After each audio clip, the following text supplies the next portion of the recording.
this man is the man who commands at the very top Stand Up X.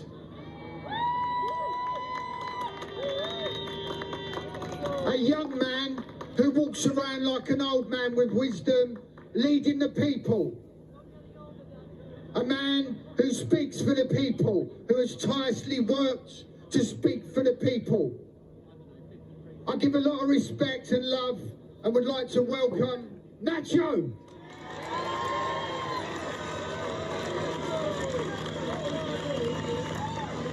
Stand up! It's amazing to be here right now amongst my family. My long-lost family. I've been waiting for everyone here, man. I've been waiting for this for a long time. We all have. We finally come together. We've been brought together. We're going to uplift humanity. We're going to support one another. We're going to build a beautiful earth. My beautiful, conscious brothers and sisters, it is in these challenging times that we prove our worth, strength and determination.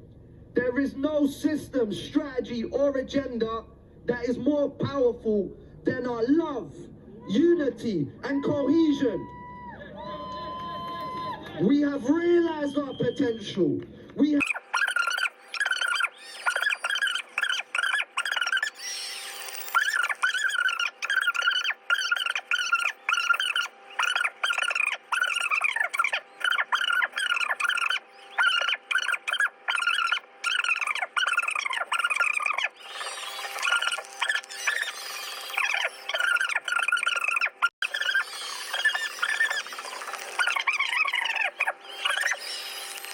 Back in at the beginning of lockdown, and we always envisioned getting to such a level where we would have thousands of members or even just people recognizing the situation and supporting the cause. But to be in front of that many people who are like-minded and that understand what's happening and just recognizing the work that we put in from the beginning was just really, really inspirational. It was a really fulfilling moment. It was a really fulfilling and powerful moment. I represent Stand Up X. Where's Stand Up? Where's Stand Up? There you are. I found him. Okay, we're good to go. So welcome, Kelly, Nacho, from Stand Up X. Hello, fine, how are you? Stand Up X in the UK. Hello, thank you for having us. No, it's brilliant. Delighted to have you on, finally. So, Kelly, Nacho, what's going on? Well, tell us about yourselves. What you call it? How did it all come about? Well, we're here to represent Stand Up X, which is a freedom movement that commenced when the lockdown was initially introduced a year ago. So obviously we've had a year of lockdown. Stand Up was formed in May, on May the 2nd. There was a protest organised at New Scotland Yard. This came about through random people on Facebook. We were in a Facebook group, an anti-lockdown group. I think there were so many concerned people at that time. Someone decided to organise a protest. We all showed up, and that was the birth of Stand Up. From then, we created a WhatsApp group. It's grown into what it has grown to today. We went from 20 people a year ago. There were about 20 people at the initial protests. We've protested every week since. We've handed out leaflets. We've gone out doing outreach with the megaphone, engaging with the public. There's been many arrests. There's been a lot of progress. There's been a lot of bickering. There's been a lot of positive movements. There's been incredible events. And we've come an incredibly long way in a year. We started off with 20 people, steadily growing. We protested every Saturday. And now you see we've gone from 20 people to near 1 million on the street. But basically, at the core, we're an organization that stands for our basic human freedoms and our basic human rights that we've had so swiftly taken away from us. So we're just trying to reclaim our rights and our freedom. Yeah, so just tell us a bit about that journey, Nacho. And I'm sure you're buzzing now to say, you know what, look at this. Look at, not what yous have done, but basically what is created now. Are you buzzing on the inside? It's very validating. It's very validating. It's very fulfilling. And it's indescribable with words. I think until you're there,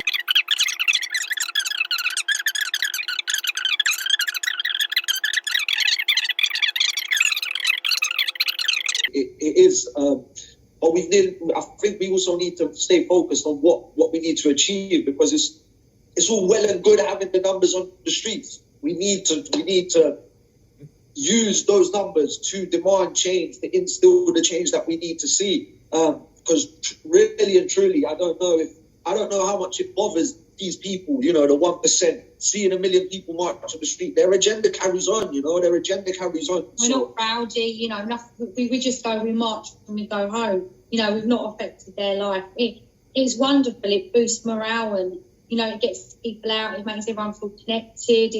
It's good for people socially as well, especially people who are very alone in this. But on a Monday morning, really, legally, what have we changed? So we definitely... This is what we're needing to start to think about now. And, we've got our plans in place, and we need to start using those numbers to actually demand some change. And whether that is revoke the coronavirus act, whether that is the government steps down, whether that is we end lockdowns. Do you know what I mean? Whatever it is, we need to make demands that are going to be met, because 1 million people is a lot of people, and we must be heard, and we will be heard. But there's some activists out there at the moment that are still out there today as we speak, and they deserve so much credit. They really do, But unfortunately, there is a lot of divide. There's a lot of jealousy. There's a lot of glory hunting. There's all of that. We're human creatures. I don't think that'll go away until we unite in some sort of manner. But as you said there, what we're screaming here, it's well and good having 1 million people on the street, which is brilliant, without a doubt. But with so many going back into compliance, sometimes it could feel deflating, as in it was for nothing in a way, and we're trying to do that over here. We're trying to tackle the employers. We're trying to tackle the school boards and things like that, because for over here, it's sort of easier easier for us to do that over here, because we don't have the numbers on the street as of yet, so we sort of had to take it. We were forced to take a different approach, if that makes sense. Now, going forward, what's the plans? What's happening? I know you're looking forward to the 15th. 100%, yeah. Well, yeah, we've got two next. The two next big protests are the 15th, 29th. Yeah, the plan is to make some demands and make the government. We will be listened to. We continue to. We've had these big events on 3 or 4 occasions where we've had the hundreds of thousands of people. So we're still, it's not like we're doing this we haven't been doing this for the last week. We've only just started to see the numbers necessary. So now we're just thinking of how we utilize those numbers to bring in the changes that we want to keep fighting. But the momentum is here. But this battle or this war is far from over. It's just the beginning, and we're just building our army at the moment, and we've got a hell of an army. Got a hell of an army. So let's just get ready for war, really. Yeah. On behalf of the Irish people, we want to say fair play to you and well done, and keep going, because it's great to see. Thank you. Absolutely. Now, my name is Ali Dogan, okay, and I was one of the 25 people who done the first ever protest on the 2nd of May in London, which was on front of the Met Police Station next to New Scotland Yard. And it was only 25 of us. That who is working with or for the government, which is mainly Piers, Corbyn, Stand Up X, Save Our Rights, Kate Shemerami, Mark Steele, and, Ike, and all. How do I know the most of the facts and the truth about Stand Up X, the main admin, which is Nacho, aka Ixals, who's saying that apparently he's Colombian or he's Cuban? No, he's not. His real name is Miguel Salazar Ospina. He's from Portugal, and he works at the Lewisham Council at the IT department. and who's getting funded, he's a stand-up X thing by John Carlton, okay, who is working with the AI company, all right, and that's a fact. And I started with on the 2nd of May. I've been arrested on the 9th of May, the second ever protest in the UK again, which was in front of the London Eye. And I know these people, like literally, like personally, not like, you know, by going he said or she said or I heard this or I heard that. I've seen everything that I know with my own eyes, and I heard everything that I heard with my own ears. Okay, so I don't go by he said or she said. Okay, because Piers Corbyn is very, very, very involved with the government. Very involved. Okay, very, very involved. And he's involved with the MI5 and the police as well. All right. And when we was doing the protest on the 9th of May, there was about 200 or 300 of us. Okay, the week before was only 25.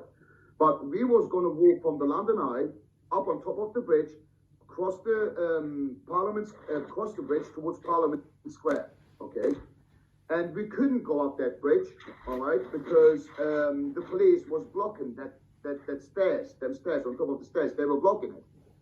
Nacho, ex-stars, was trying to say to people, yeah, go towards the police, go towards them, you know, walk through them. I goes, no. Said, we don't want violence, we want peacefulness. We don't want no violence, you know. July. Oh, sorry, on the 16th of May, Piers Corbyn told me that he's going to start a crowdfunding, which he's going to call legal aid funding. Okay, that's what he said, he's going to call that. And I went against it because Nacho was trying to do the same thing. And I said, I'm completely against asking for money for donations, you know, for protesting. I said, protesting doesn't cost you money, period. Because I said, there's people out there losing their homes, losing their jobs, losing their familyhood, and they come here and fight beside you, shoulder to shoulder, back to back. So that should be enough for you, you know. And I'm still against, you know, donations. I'm still against it, and I always will be. And I said to Piers Corbyn that day, I said, no, I said, don't do that. I said, do not ask for money from these freedom fighters. Do not ask for that. But he did anyway, because he's not going to go by what I tell him or what I say to him. So when it came to the 4th of July, when we came to court, it was me, Piers Corbyn, and there was 3 or 4 more people there as well. And anyway, so that one of the guys, I don't want to mention his name because I don't know if he wants me to or not, so that's why I don't want to tell his name, okay? He said, O'Reilly said, you know, I can't, you know, afford a solicitor, so I'm going to ask Piers Corbyn if he can help me with getting one, because he's been asking donations for that, calling the legal aid fund, okay? And he said, do you want me to ask for you as well, Ali? I goes, no, mate. I said, stuff that. I said, I don't want nothing from that thing, you know, any help, any advice, or any money. No, thank you. And I said, I don't need a representative or a solicitor because I haven't committed any crime, okay?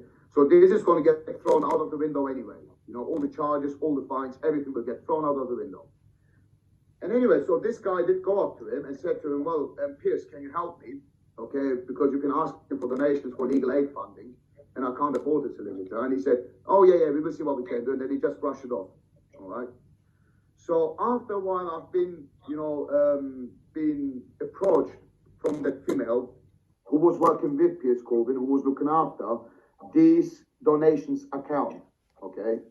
And because I've been outing Piers Corbyn, okay, and I've been telling the truth about him, that you know, that he's a shield, that he is, you know, working with for the government, you know, I said, how can you trust someone who's, you know, a brother with a former Labour Party leader and who's been sitting in the same room with Bill Gates and having a conference with Bill Gates, you know?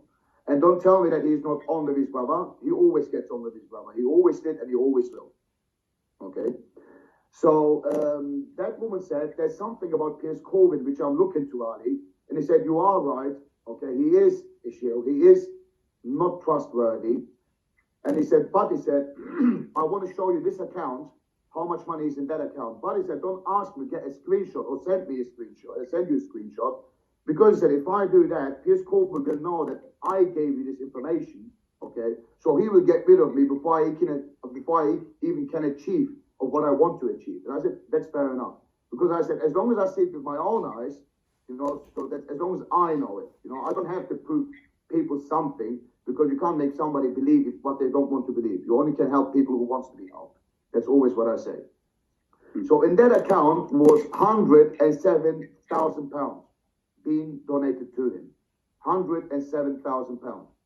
And because I've been outing Piers Corbyn so much, you know, and Stand Up X, and Shemerami, and Mark Steele, and Cassie Sunshine, you know, they're endless. They're absolutely endless of them. And even if you look, all these people who are so infiltrated, they're all well off financially. Every single one of them. Okay? And I found out truths about Mark Steele as well, which is very, very shocking. Very shocking. But we can come to that as well. So, because I started questioning Piers Corbyn so much, and I've been doing live feeds every single day, not just about, you know, about the shares, but about the real truth as well, what is really going on, you know, trying to wake people up, okay? And he's getting questioned so much, okay, that he, you know, Piers Corbyn is a very clever man. Okay, I call him a smelly old Merlin, okay, but he's very, very clever. Very clever. You know, don't underestimate that guy. And he was trying to figure out a waypoint of people to stop questioning him about this money, okay? And what he did is, on the 31st of August, which there was a protest at Trafalgar Square. I don't normally go to Trafalgar Square because Trafalgar Square is a Masonic square. Masonic symbolism all around that place, all around it, okay? And the only reason why I went on the 31st of August, okay, because Nacho, Exiles, Miguel Salazar Ospina, really, told me that he will prove me what he is doing with those donations, okay? So I went through the gate and I was literally by the stage where David Icke turned up as well. So obviously Nacho ignored me. He tried to get rid of me through the security, tried to tell them, get me behind the gate. And I said to the security, you touch me, you will hit the deck as soon as, you know, before you even know it. But anyway, okay, so I saw the police coming in. And the police were saying, okay, who is the organizer? And I could hear from the organizers saying, nobody organized this, okay? It is a word of mouth and we all got it together, okay? But then Mr. Piers Corbyn, a clever man, okay, comes up to the stage because he knows very well that if he says that he is an organizer, excuse me, that he will get arrested and fined £10,000 fine. He knew that for a fact. That is the reason why all the organizers said nobody organized this. Word of mouth, got around, and we all, you know, came here. But Piers Corbyn goes up on the stage and said, yeah, you know, starts talking his boring speech where half of it, the population obviously fell asleep whilst he was talking, okay, or getting bored. Now, in the end, he said, and you guys know, you know, I'm trying my best, you know, and you guys know that I am one of the organizers. Bang, he gets arrested as soon as he goes down that stage. He gets arrested, he goes to Charing Cross, and the police is putting a stop to that crowdfunding, which was £107,000 in that account. And then they confirmed that people has got donations back, but only a fraction of that, only a fraction. And the fraction was what people did, you know, refunded, okay, back, was £3,300, £3,300. £3,300. Now this numerologically is coming back up again, 33, okay? £3,300 is being given back to the people. And then just a couple of days after that, okay, he started asking for another crowdfunding again. And I've been sent that email from that person, you know, who showed me everything and who proved me to I see with my own eyes. She sent me that email that he's asking, you know, start to ask crowdfunding again to pay for his £10,000 fine, okay? Now, as far as I know, just before he went on to the Good Morning Britain show on ITV with Piers Morgan, just before that, she showed me that there was £26,000 in that account, which has been donated the second time to pay for Piers Corbyn's £10,000 fine for his own stupidity to say that he is an organizer, getting himself arrested on purpose. And then he's expecting others to pay for his stupidity, okay? And I don't want to call the people, you know, stupid who gave him that money. I just call them, you know, naive people, you know, naive. Yeah. You know, they just believed in him with good intentions, you know, with their good heart, okay? Yeah. Now, what Piers Corbyn said is, in this morning's show to Piers Morgan, he said on this morning that his intention was never to pay for the £10,000 fine because he's not going to feed the system, as he says, and that he said that he will not pay the £10,000 fine. And I went absolutely bonkers. Face them! Face them! We will see them in the court of law!